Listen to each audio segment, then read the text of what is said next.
Let's begin with your top story this Wednesday. The assault case, the common assault case against Julius Malema and Mbuyiseni Ndlozi continues today at the Randburg Magistrates Court. Now, yesterday, EFF leader Julius Malema and Ndlozi's legal representatives questioned why the vehicle they were traveling in on the day of Winnie Madikizela-Mandela's funeral was not granted access to the Fourways Park Memorial Cemetery after it was screened by police. That's right. Now, the vehicle had been screened at the Orlando Stadium where the funeral service actually took place, but was said to have no permit by a police officer. Now, Mbali Thethani has been watching the story for us and joins us in studio for a breakdown of yesterday's development and perhaps an idea of what's to come today. So, Mbali, it appears the issue around this permit is still the sticking point of this particular case. Take us through the merits of what was brought forward yesterday. Well, of course, yesterday we continued talking about the vehicle entering the Fourways Park Memorial Cemetery, and who the state brought on yesterday, which was the second witness of the state, is of course Dion Klingbeil, and of course he worked at the time at the Fourways Memorial Park Cemetery. And what was also brought into question, Ayanda, is of course the cameras at the cemetery, and as well as looking at who had the footage afterwards. So he explained to the court, Klingbeil that is that immediately after the incident, he then gave at least 3 police officers the footage, and they say that this was for an internal investigation within the police department themselves. But what he failed to also tell the court, or rather tell the police in his statement, is that he actually kept a copy of the footage for himself. So he also then told the court that the footage, that CCTV footage where we saw where the scuffle broke out, he had copied it at least 3 to 7 times. And while we talk about the issue as well with the second, well, or rather the third witness for the day, we then saw another police officer. He was one of the police officers who actually had access to that footage, and he told the court, Ayanda, that, well, he made a couple of copies for himself, and he also copied that footage onto his computer.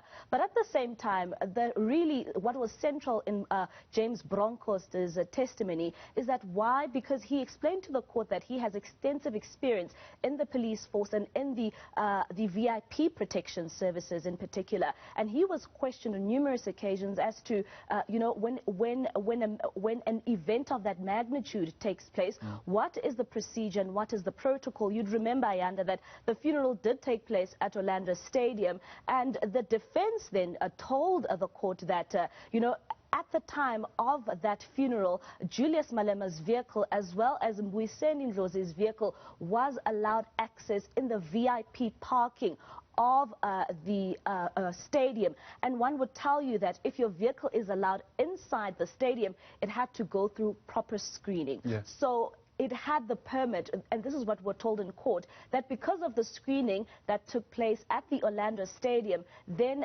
that specific vehicle would then be allowed access into the Fourways Memorial Park Cemetery. And of course, we'd know now that it wasn't allowed, but later it was allowed. So the thinking here is that if you're allowed at the stadium, whatever access you gained from that should have been enough to gain you access into the memorial service itself. As a matter of fact, is that true though, or is that the stance being brought forward by Ndlozi's lawyers and Malema's lawyers? Well, this is the evidence that's being presented by the defense, and they are saying that in an event in that magnitude, if you are given and screened by the presidential, or rather the VIP protection services, you are then screened throughout the day and throughout the proceedings. So then why is it that when the vehicle then proceeded to the Fourways Memorial Park Cemetery, why was it not allowed access then? But this is what James Bronkhorst said. He said that, well, because the vehicle they were traveling in was not being driven by the VIP protection services, well then, and was not being escorted, it was then when they thought that it was not allowed to go inside and didn't, rather was not granted access to go inside the Fourways Park Memorial Cemetery. Interesting. When we come back to the footage and the duplications that were made, why was that important to mention? Given the fact that if it's the duplication of the same footage, then it doesn't necessarily change what we saw. What are we missing?